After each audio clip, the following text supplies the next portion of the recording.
Hi, hello. It has been a very long time since I have filmed a video. I think a month. I know there isn't very many people who care about this type of video, but I'm gonna film it anyway because I like it and I like getting recommendations from the people who do watch these types of videos. So I'm gonna keep posting them as long as I keep reading because I do what I want. Oh god, I'm sweating already.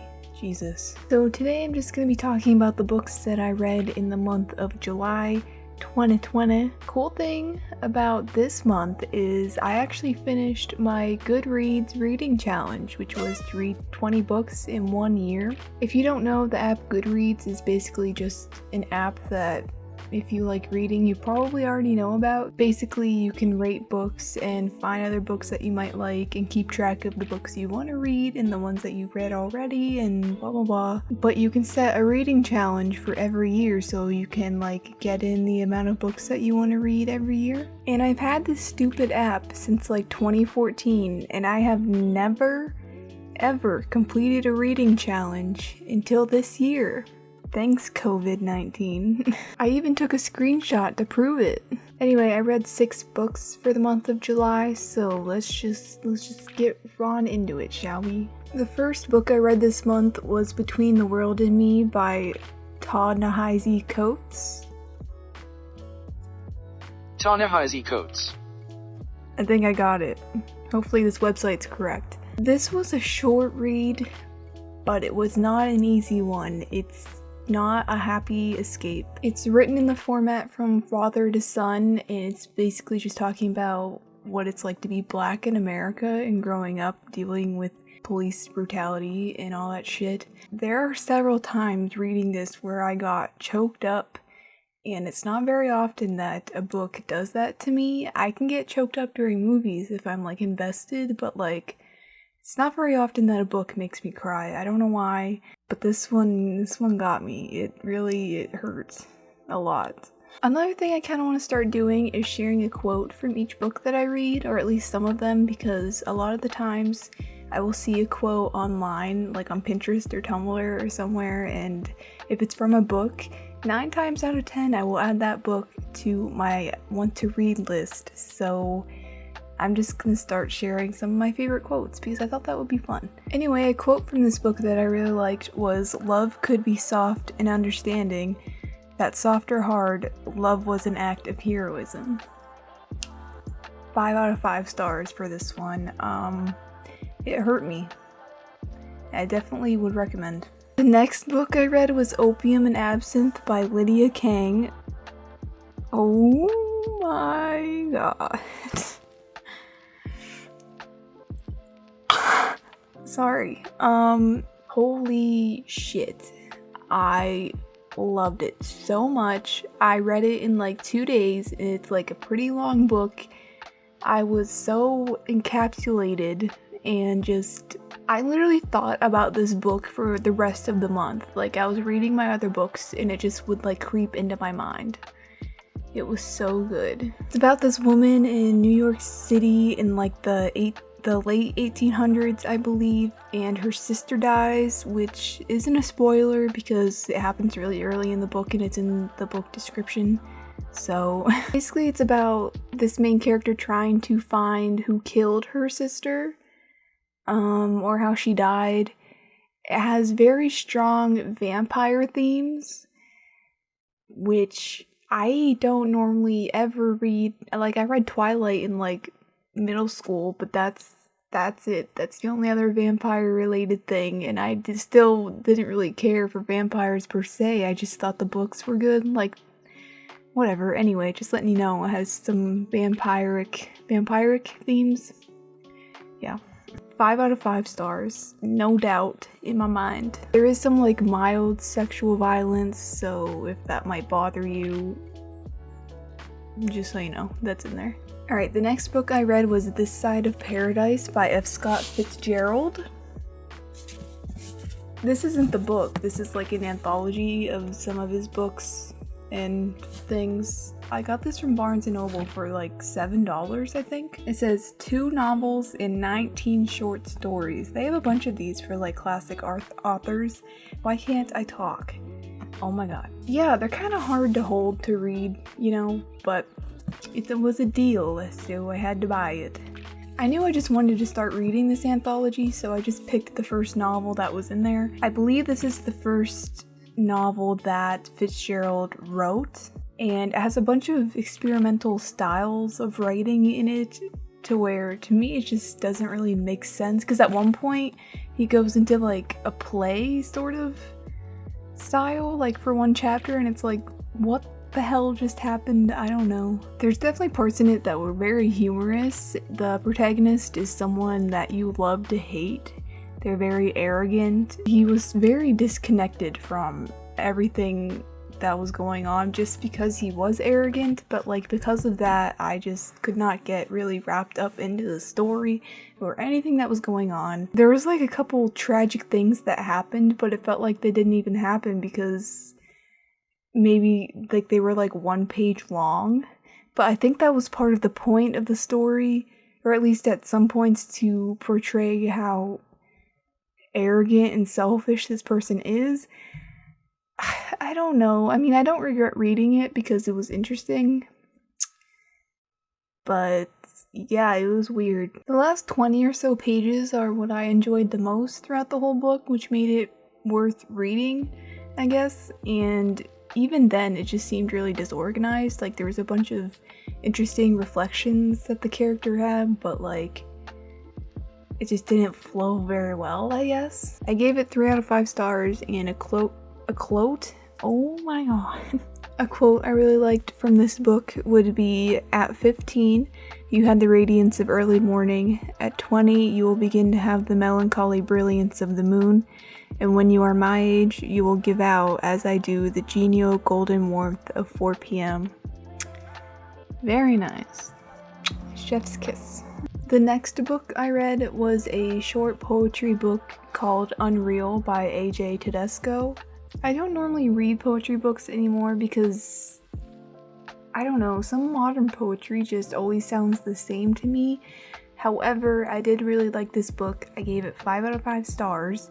It's quite short.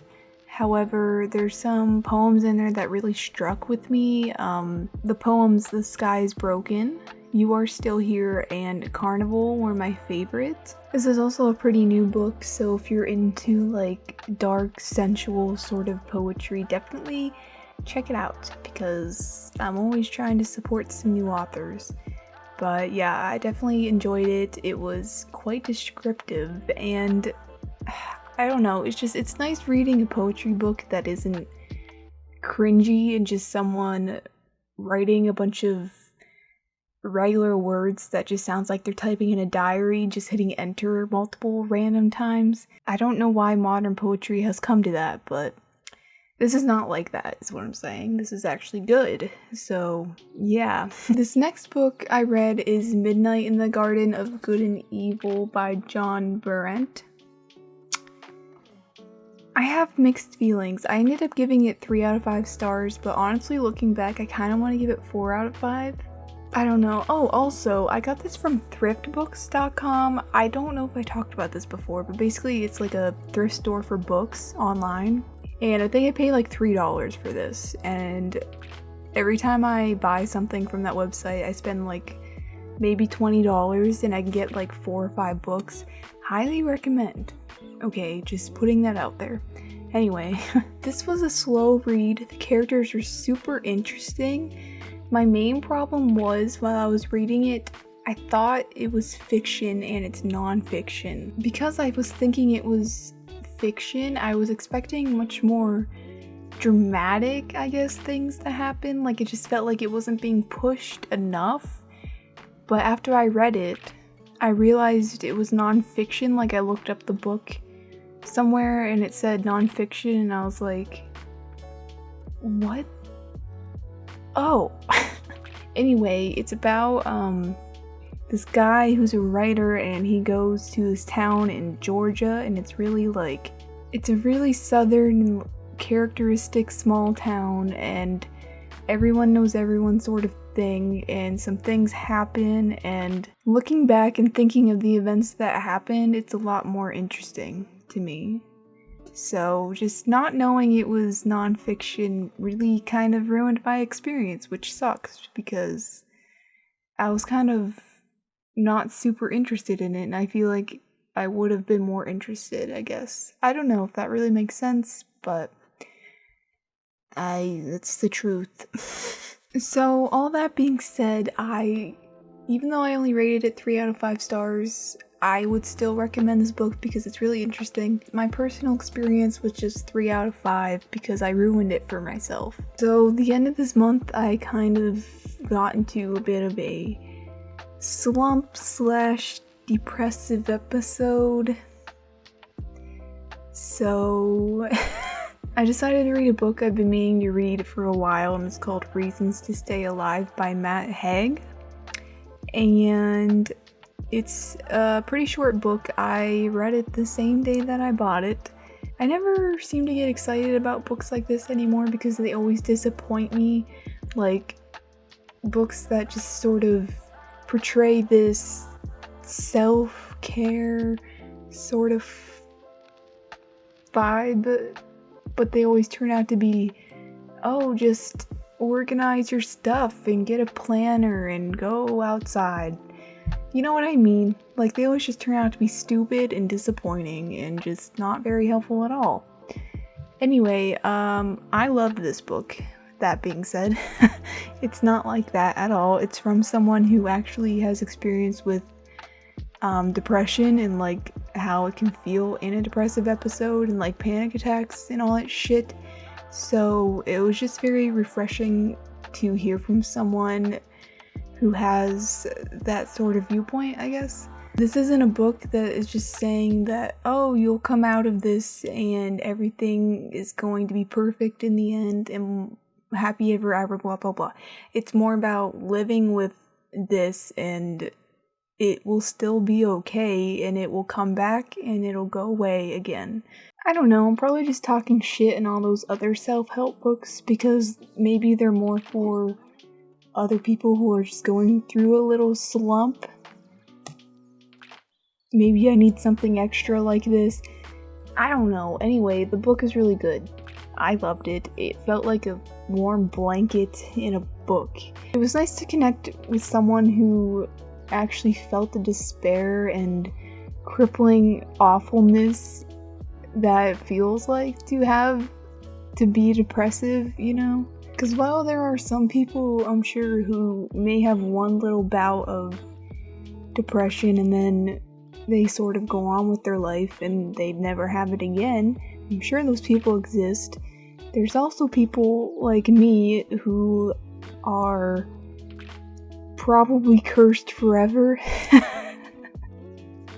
And that's okay. You know what I mean? Like, it's just something that we have to deal with.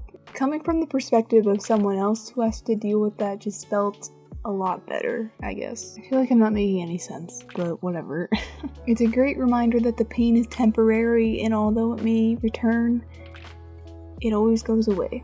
And also, if you've never experienced anything like this, and maybe you have a loved one who really struggles with mental illness, I would still recommend this because I think it would be interesting for you, and it also would be great for you to see like how it feels for someone to deal with that, so you can be more understanding. I'm just saying. 5 out of 5 stars, 10 out of 5 stars if I could. One quote that I highlighted from this book is, "Your mind is a galaxy, more dark than light, but the light makes it worthwhile," which is to say, don't kill yourself.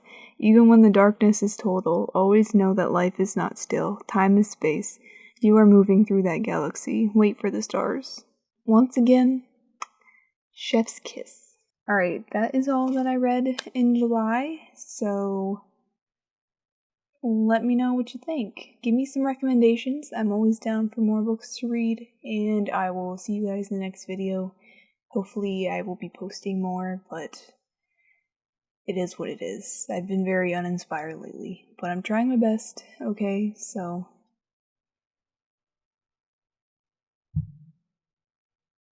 Yeah, that's it.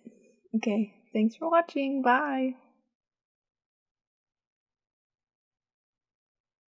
Bye bye.